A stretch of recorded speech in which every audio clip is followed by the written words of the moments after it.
Well, how did I get into this? I was always I wanted to study concepts, where they come from and so on.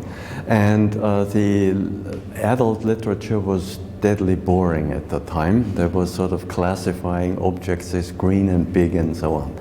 And Piaget had to offer something interesting, right? Like, how do you get the concept of quantity? So those are real life concepts. So that's how I got into Piaget, and I always was attracted to cognitive science, artificial intelligence, and trying to find the sort of representational basis of how the mind works. Okay? And yeah, so I was then less interested in children as such, but the idea I always had was, where there is difference, there is information about how the thing works, right? So like in neurological lesions and so on, there are sort of the mind falls apart and you get information how it's put together. And the same with development. If you find out what children can and cannot do, that gives you information about how the mind is put together. So that's what got me into why I did most of my research on children.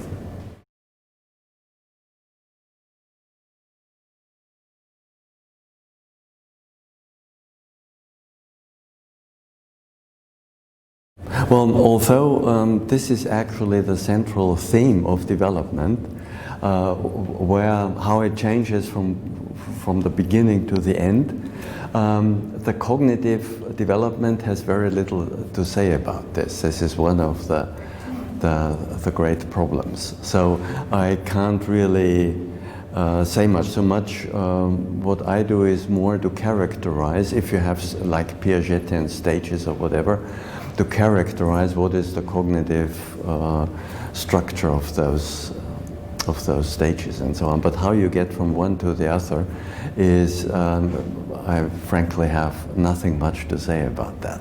Yeah, one thing that was interesting was Annette Carmiloff-Smith's sort of making implicit know-how explicit. But my problem with her thing was that there is not one sort of worked out example that one can really see how the representations from the earlier thing change into the other one. I mean, sort of the general spirit of it I very much like, but I couldn't myself develop a sort of worked out example. Well, what I have been working on mostly is to try to explain some linkage between totally different ability or different domains of ability or knowledge. And that reflects probably my Piagetian background. I never took much to the sort of domain-specific development. So let's take theory of mind. I always thought this was interesting because of the philosophical or logical analysis of belief attribution and so on, that this may tell us something more general about how the mind works. And that's why I looked at how those abilities relate to other abilities.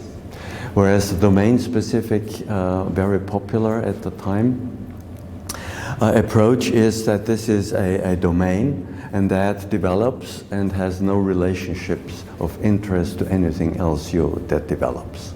Okay, so we then latched onto something. So we wanted to see, is there a more general thing that children understand representations about the age of 4? So it's not just that they understand within the theory of mind development false beliefs, but that false beliefs you have to understand representation, and then you would get a corresponding development in non-mental representations, like photos, and we specifically looked at language, so that you have, where the children become aware that there is the language form that has a content, but also a form. So we looked at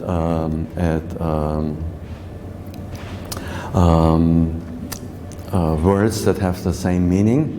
so synonyms, and then found that their understanding of synonymity correlates to false belief understanding. So more generally, it's not synonyms really, but if you name something with different names, then that is a problem, and they correlate strongly with false belief understanding. And so that then got me into what is known in the philosophy of language as discourse reference. Those are the sort of entities that put coherence to a discourse, and which are now known as mental files in a more general way. That analysis gave me an answer to the question why this alternative naming and synonyms and identity statements relate to false belief understanding. Okay, so that was one of the main insights, and we also pursued this with not only developmentally, but the question was if there is a developmental synchronicity of those abilities, then how does that relate to the brain? If there is, if those are independent networks, as we are sort of made to think, then how could that relate, have a developmental relationship? So we thought maybe there is some commonality in the brain of those things, and that's what we were pursuing. Yeah, we have actually fairly coherent results. That it's somehow in our main target area is somewhere in the left IPL, that's the inferior parietal lobe. And so we find that this overlaps with a larger area that is always active when you have those false belief vignettes. And when we did sort of identity statements versus normal statements, and that activates there fairly uniquely. And mathematical equations activate there. If you have to identify a person as either a similar looking person or as the same person, then the same person activates that area.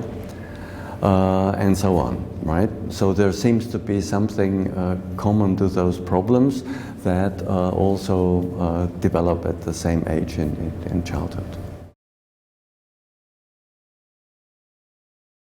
I'm supposed to write a book now on mental files and perspective. So this is a more general thing that it can account for perspectives. It is also said by psycholinguists that if you name something differently, you put a different perspective on it, okay? So one basic question is, do they mean with perspective the same as normal people when they talk about visual perspectives or false beliefs? But that theory, the mental files, then gives you a coherent theory about that. And then once you have this idea, then there are all sorts of basic questions to be investigated and also to be spelled out, like when do we, so they are, so the perspective with mental files on an object is captured by having what's called co-referential files. That is, two files for the same object, and they both refer to the same object, therefore they are called co-referential. And those co-referential files provide different perspectives on the object. Okay, so one question is, when do we create co-referential files, right? So normally one would think, if you say this table here, then I think of this table in one way, but not in two ways, okay?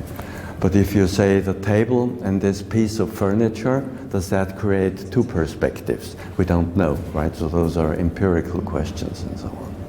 So there is a lot of very basic things to do to show that this in fact does create different files for the same object. Yeah, that's the idea then is, if there is a significant other here, then and there is some dubious information flow. So like, let's say you're around here and you don't see something interesting, then I make a co-referential file for this, and in that co-referential file I store the information that you have about the object, okay? So that's how this relates.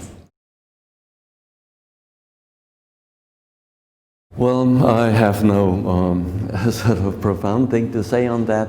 I did notice over the years doing the sort of same research that the children, when we started with this false belief test, we were sort of dealing with 6-year-olds and showed that under certain conditions 4-year-olds could do it.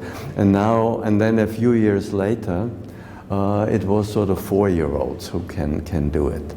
Okay, and I think this has something to do with a wider spread of television.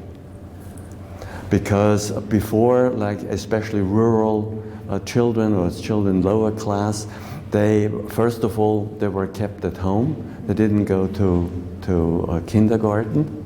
So they came into, so they were always in the family thing where they're familiar people. And I think when you have to deal with new people, people you don't know, then you have that furthers your theory of mind development. And I also once noticed, and some years later, I did some research in Munich, and because the kindergartens in the city were so overused, that we tried to get some from the countryside, and those children had a much harder time. But now this all has changed, right? So whether you're in the countryside or in the city, it's all the same. They all go to kindergarten earlier, and they have a vast experience seeing strange people on television and so on. Our son was fascinated by this, and we sort of put a limit on how much he could spend on the computer and so on. We thought he couldn't read only. So one day there was a big book in his in the post, and so we thought, oh, he ordered a book, must be a computer manual, but in fact it was Rommel's letters, because he was interested in strategy. So that convinced us that his playing on the computer was a bit better than doing violent games. So I don't know.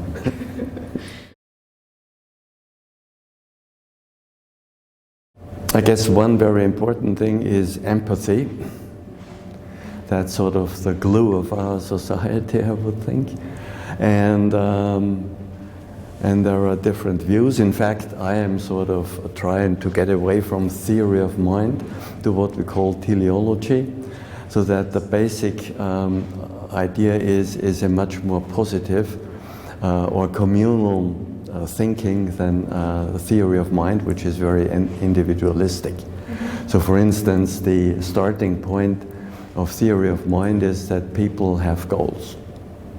The idea in teleology is that the goals are shared, right? There is something that would constitute an improvement, something that would make things better, not in a grand sense, just in a very concrete sense.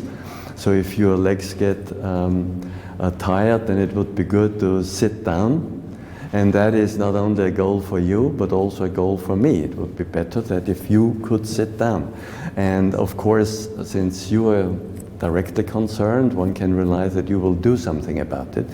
But I might help you, because it's also a goal for me. So there is an innate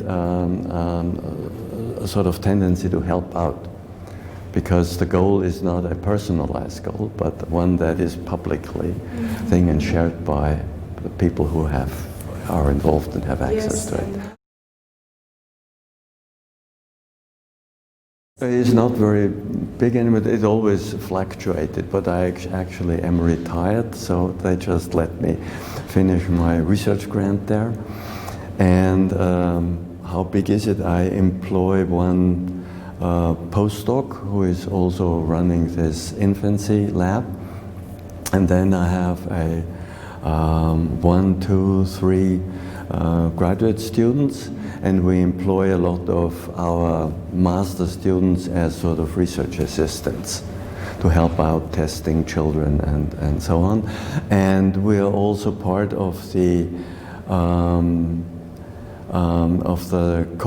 Center for Cognitive Neuroscience, where we have all the equipment, even an MEG, which is, I think, the only one in Austria, But I'm not using it, I only use the MRI scanner. Unfortunately, MRI is difficult to do with the young children, so we do basically a theory of mind related, or pursue my sort of research program with adults in the scanner. That's why we know that the left IPL is involved and so on. And we have the Austrian Science Fund has created a scheme for doctoral schools. So we have a doctoral school, unfortunately, you have to apply for it. There's a big international panel then evaluating your proposal, and then you get one student for a year for all the members of the group, and that is renewed. Again, you have to apply every time for up to 12 years, and we're now in the last phase, the last 4 years, and for cognitive neuroscience. So I always had a student in doing brain imaging. The problem is these days that if you go into psychology, you probably have a better chance of earning money afterwards. If you do something applied or psychotherapy or clinical psychology or something applied. Going into pure research is interesting, if you're interested, but very risky business to land a permanent job in the end. Although most of my graduate students did manage to stay in research, but not all of them. Okay, so that is, think about it. But if you're obsessed, then you have a good chance of getting a permanent job at some point. I always feel that one is under pressure to always show that this has a potential application. Yes. And I am a bit hesitant to say, because it's easy to say, to make up some sort of idea. So our area became very popular through autism, because autistic children have a problem. I don't think it is sort of the core problem that explains everything else, but it is an important one. So one could say, well, once we understand how this works, we could develop better ways of helping autistic people and so on. But again, yes, I can say that, but and probably if we get some real findings, then this will be doing. But whether our approach will be successful, who knows? But one has to try.